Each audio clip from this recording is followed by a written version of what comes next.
آریان میرے والد وہ ہماری محبت کے خلاف ہیں۔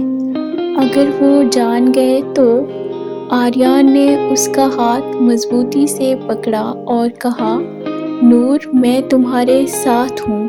تمہارے والد چاہیں یا نہ چاہیں میں تمہیں کبھی اکیلا نہیں چھوڑوں گا۔ محبت کے لیے کبھی کبھی مشکلات کا سامنا کرنا پڑتا ہے، ہم اسے بھی پار کر لیں گے۔ نور نے آریان کی باتوں پر دل سے یقین کیا اور پہلی بار اسے واقعی محسوس ہوا کہ آریان صرف محبت نہیں بلکہ حوصلہ اور اعتماد بھی ہے۔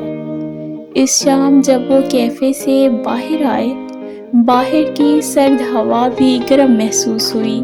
دونوں نے فیصلہ کیا کہ دوسروں کی رکاوٹوں کے باوجود اپنی محبت کو کبھی نہیں توڑیں گے۔